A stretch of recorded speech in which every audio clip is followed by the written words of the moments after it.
Jóvenes, buenas tardes. ¿Se escucha? Buenas Buenas tardes. tardes, doctor. Sí. Perfecto. ¿Cómo está la imagen? Se ve, doctor. Perfecto. Vamos a dar inicio al tema de hematuria. ¿Cómo definimos qué es hematuria? Es la emisión simultánea de sangre y orina durante la micción. Esto que quede claro porque tenemos la posibilidad de confundir con una uretrorragia. ¿Puede esta hematuria o la presencia de sangre y orina originarse en cualquier lugar de la vía urinaria, desde el glomérulo hasta el meato uretral? Esta puede ser cualitativa o cuantitativa, quiere decir a simple vista o dosificable.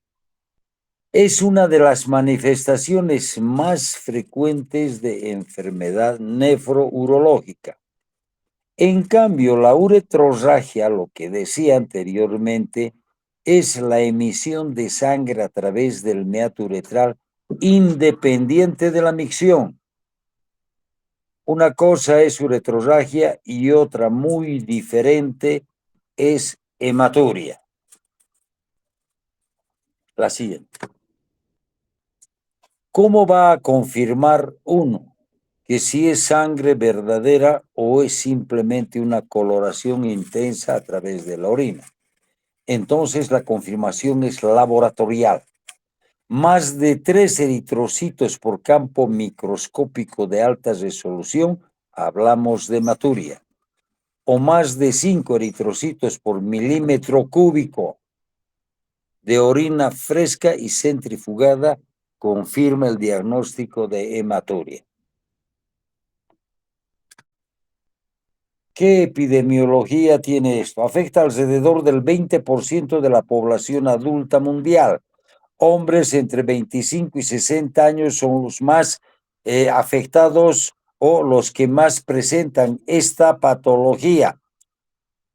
60% tiene alguna patología subyacente significativa. Quiere decir que es hipertensa, que es litiasis, que tiene esto, y a esto pues la hematuria viene a ser un signo característico de estas patologías. Aquí llamamos microhematuria, asociada con malignidad urológica en el 5%. En cambio, la macrohematuria se asocia a malignidad urológica hasta en un 30%. En Latinoamérica, la prevalencia va del 7 al 20% en hombres. Representa el 10 al 15% de las urgencias urológicas. ¿Cómo la clasificamos esta patología? Es un signo patognomónico de gran problema en la urología.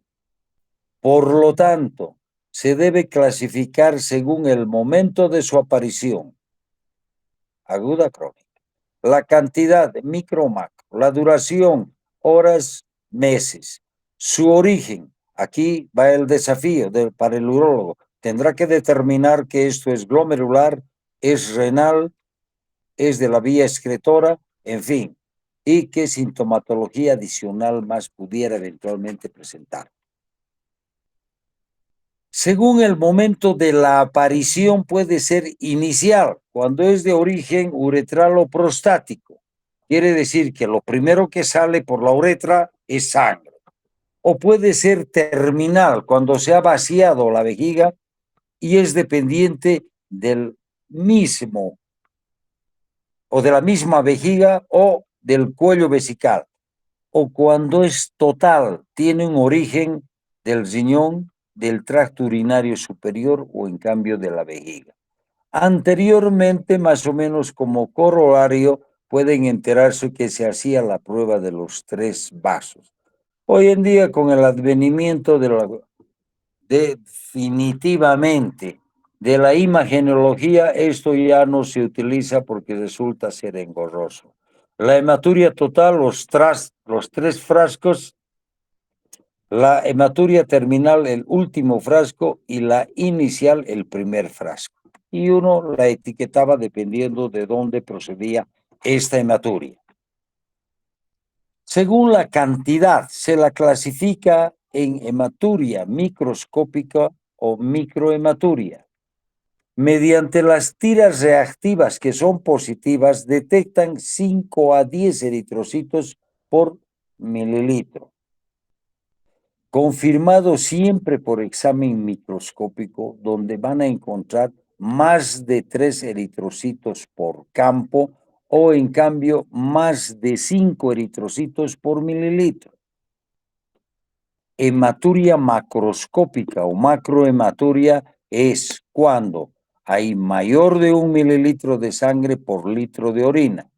Esto se traduce más de 100 eritrocitos por campo o en cambio más de 5.000 eritrocitos por mililitro. Según su duración, persistente cuando es mayor de 50 años, mayor de 6 meses después de la primera. Microhematuria que persiste en 3 muestras de orina consecutivas y separadas entre 2 a 4 semanas. Se llama persistente. En cambio, transitoria, que es propia en pacientes de 15 a 40 años, una muestra aislada o en un tiempo menor de 6 meses. Según su origen, ¿de dónde procede esta hematuria? Puede ser glomerular o extraglomerular. Quiere decir la primera que tiene un origen en el glomérulo. En cambio, la extraglomerular fuera del glomérulo en el riñón, intrarrenal o en la vía urinaria, extrarrenal. Características según su origen. ¿Qué parámetros tenemos? Si es glomerular, la coloración va a ser pardo oscura, verdosa, marrón. En cambio, la no glomerular es roja a rosada. Estos son parámetros burdos, que más o menos para que tengan una orientación. Si acaso no tuvieran la posibilidad de tener un laboratorio en la mano, por ejemplo, en la provincia. La presencia de coágulos en la glomerular está ausente y a veces puede haber o no en la glomerular. La morfología del hematíe son dismórficos mayores del 80% y eumórficos o isomórficos, y solamente los dismórficos son en el 20% en la hematuria no glomerular. La acantosis mayor de 5%. Saben bien que la acantosis es los eritrocitos deformados que tienen en forma de podocitos.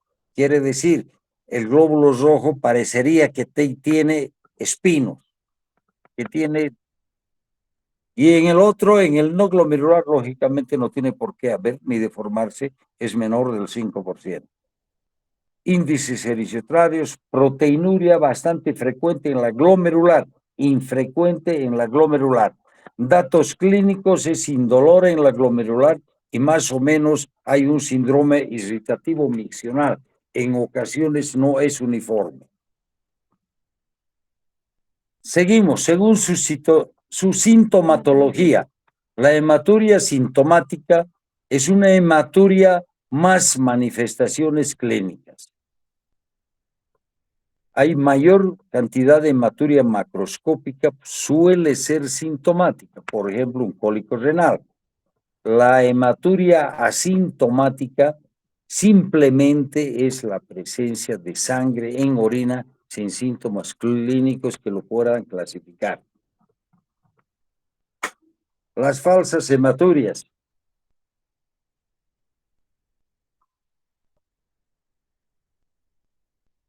Se produce por sustancias pigmentadas, exo o endógenas, en los alimentos, moras, remolachas, zanahorias, papayas, setas, los fármacos, la rifampicina, el ibuprofeno, la nitrofurantoína y las sulfas dan una coloración amarillenta a la orina, el metronidazol fundamentalmente. Estudios a realizar microscópicos siempre debe ser la rutina en el sedimento urinario. Los pigmentos endógenos, hemoglobinuria, mioglobinuria y porfirinas. ¿Qué etiología pueden tener esta manifestación tan cataclísmica que es la hematuria, donde el urólogo está obligado a llegar al fondo del problema y etiquetarla en buena forma? Mayoría de las causas producen hematuria microscópica, que es autolimitada e idiopática. 60% de los casos de hematuria tienen origen extrarrenal. Quiero que en este problema, por favor, los alumnos entiendan. Cuando hablamos de glomerular, estamos refiriéndonos glomerulonefritis aguda, glomerulonefritis crónica, las glomerulopatías, las mesangiales, las proliferativas y todos estos que a la larga llevan irremediablemente a la insuficiencia renal y si no se trasplanta, pues a la diálisis. La mayoría de causas no malignas tienen origen infeccioso. Esto es cistitis, prostatitis, uretritis o cualquier inflamación o infección del árbol urinario excretor. ¿Qué tablas son estas? Las infecciones, tumores, enfermedades renales, glomerulopatías, benignas, litiasis, próstata, trauma, en fin, tienen ustedes todo un colorario de dónde puede ser el origen de una hematuria. Infecciones, esquistosomiasis, tuberculosis. En nuestro medio, la más frecuente. Cáncer de vejiga, cáncer ureteral, cáncer pielocalicial, cáncer renal. El cáncer renal es el más frecuente en nuestro medio. Cáncer de próstata, definitivamente en una etapa de su evolución ya avanzada, produce irremediablemente hematuria cuando ha tomado el piso de la vejiga, el trígono o los uréteres terminales. Hipertrofia benigna, prostatitis, más raro. Los fármacos que producen pueden ser ciclofosfamida, los anticoagulantes. Traumas de todo tipo, entre estas la hemofilia púrpura, riñón poliquístico, entre las enfermedades renales, cáncer renal, las glomerulopatías, como les he dicho, las focales, progresivas y las benignas. Ahora, hay una microhematuria pasajera benigna, que es el ejercicio intenso. ¿Qué etiología pueden tener? Ahora se los demuestro en forma visual para que tengan una idea de todo esto. Más frecuente de hematuria aislada son los cálculos, indícales. Ahí tienen cálculos en la vía excretora. Las neoplasias, como los cánceres papilares de vejiga o de todo el urotelio. Los traumatismos, generalmente cuando hay una atracción directa o indirecta de ambos o uno de los riñones. Las infecciosas, generalmente coli es la más frecuente, y en nuestro medio, una cosa que debemos tenerla siempre presente es la tuberculosis, que todavía sigue en boga. ¿Cómo vamos a llegar al diagnóstico y a etiquetar de dónde va esto, cómo va esto, de dónde es la hematuria? Entonces, la anamnesis detallada, cuánto, dónde, qué edad tiene el paciente, procedencia y todo eso. ¿Qué síntomas tiene, qué edad tiene y los antecedentes? Pueden ser laborales, pueden ser patológicos o familiares. A ver, algunos de ustedes, denme un antecedente laboral. ¿De qué pasa esto?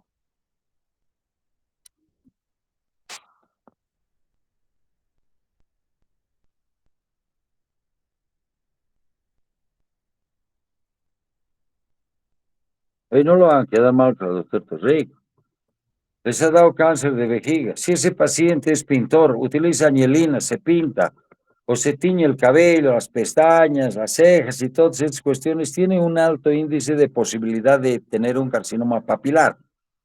No, los laborales son los pintores. Los patológicos es cuando tiene un antecedente, tiene un tumor generalmente.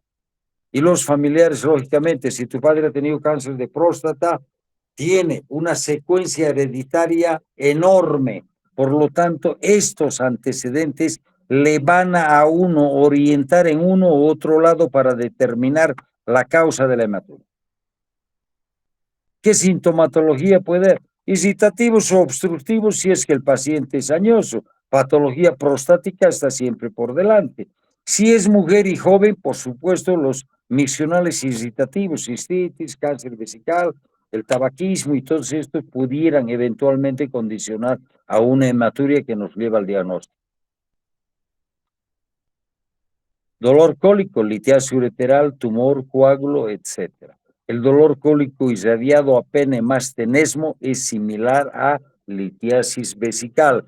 Y la sintomatología propia, cuando el tumor está alto, va a irradiarse al omoplato o en cinturón. Si es bajo, flanco, igual al ombligo o ambos lados, dependiendo los puntos ureterales superiores, medios o inferiores. Si el cálculo es en uréter o en uréter terminal, va a irradiarse en la mujer a labios mayores, en el hombre a testículo, porque está atravesando ya el segmento intramural y dependiendo de este forcejeo entre avanzar o quedarse es que se produce la irradiación. Irradiación del dolor.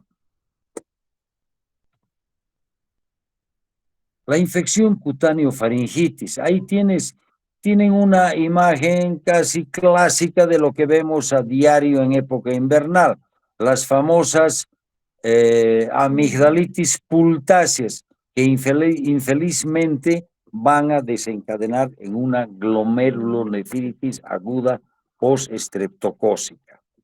En cambio, la asintomática más coágulos largos es un proceso tumoral o enfermedad destructiva del riñón, como es la tuberculosis, no tiene manifestaciones. Son patologías silenciosas hasta que horadan o llegan a la vía excretora y es donde recién se manifiesta una verdadera hematuria. La edad determinante, buscaremos la primera patología, amigdalitis, si son niños prepúberes o púberes. Si en la juventud buscaremos cálculo y en la edad adulta buscaremos una patología obstructiva, prostática o tumoral. ¿Qué antecedente laboral? Lo que les decía, aquella gente que manipula insecticidas, pinturas, añelinas, que tienen un antecedente grande en todo esto. El teñirse el pelo es otro gran problema.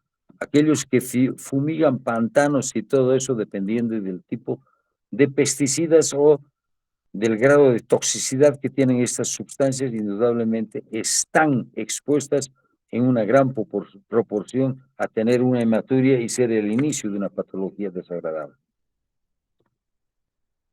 Igual un cólico, la exploración física. Para nosotros es importante cuando se busca una hematuria, el antecedente. Puede tener petequias, puede tener equimosis. Si ustedes van a palpar el abdomen, van a encontrar una esplenomegalia. Por lo tanto, hay una alteración de la coagulación, un hiperesplenismo, etc.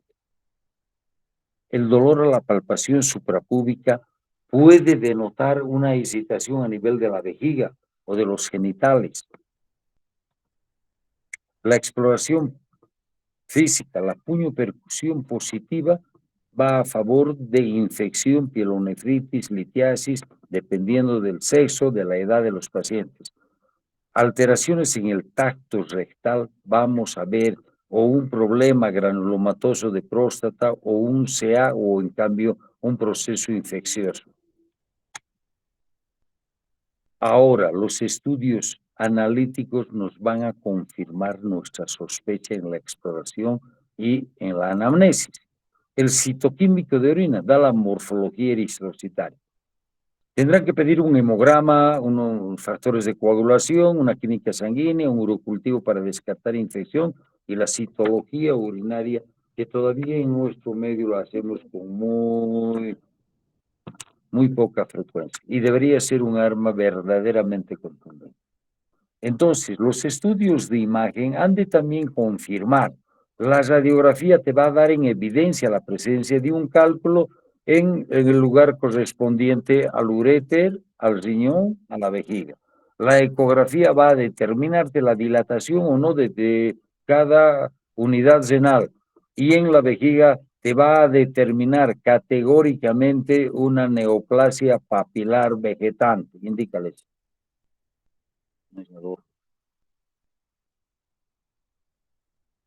Ahí está.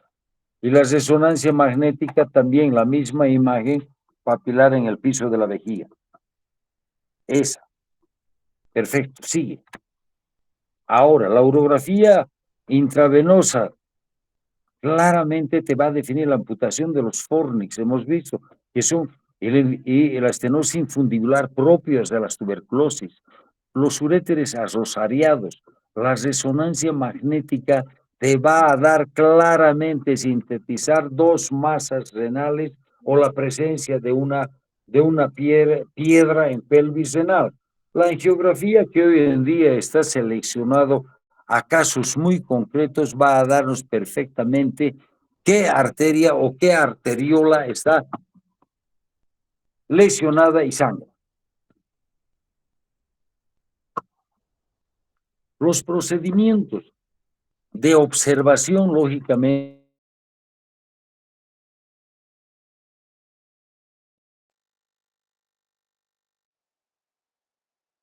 están a la cistoscopía. Aquí veremos el lugar donde sangra, pero solamente de la uretra. Entonces, si la cistoscopía y la ureteroscopía flexible nos da la presencia de un cálculo, estamos confirmando la procedencia de la hematuria. Sin embargo, si acaso todo esto es normal, irremediablemente tenemos que ir a una biopsia renal de confirmación para ver que se trata de una glomerulopatía.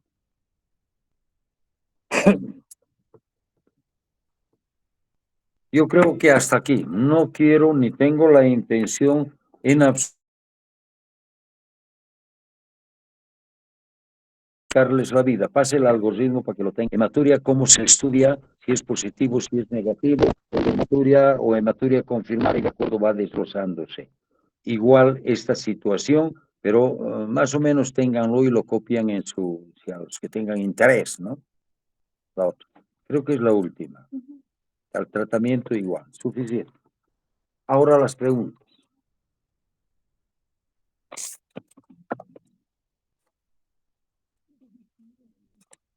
No, primero que les pregunto.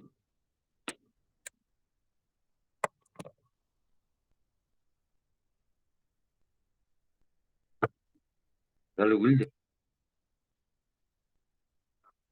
José Alfredo García.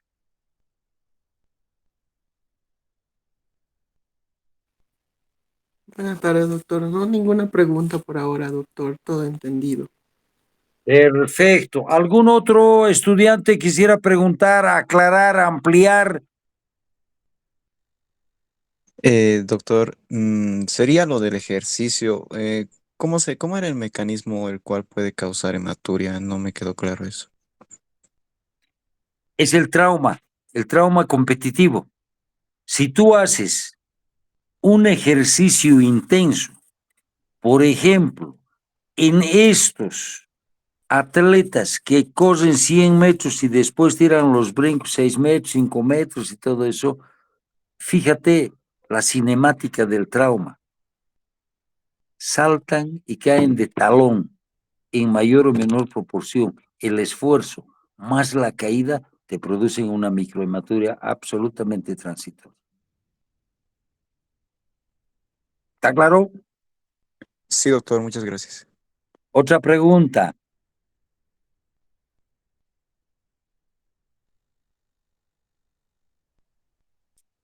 María Fernanda.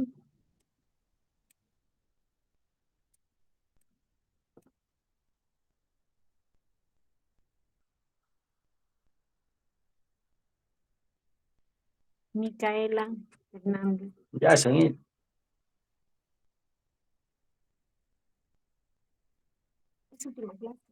¿Y dónde está nuestro gallo nuevo? Ya le expliqué. Ah, del primer round. Hoy día se irá acostumbrado. Bueno, jóvenes, hasta aquí hemos tratado de aclararles algunos aspectos absolutamente básicos de la urología. Tengan presente siempre que las puertas del servicio están abiertas a cada momento y para todos ustedes.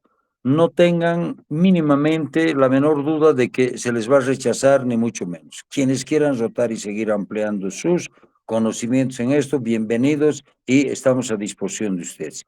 Creo que esta es mi última clase. Gracias. Muchas Gracias, gracias, doctor. doctor. Que le vaya bien, gracias. Gracias. Muchas gracias, doctor. Hasta luego. Gracias, doctor. Hasta luego. Luego.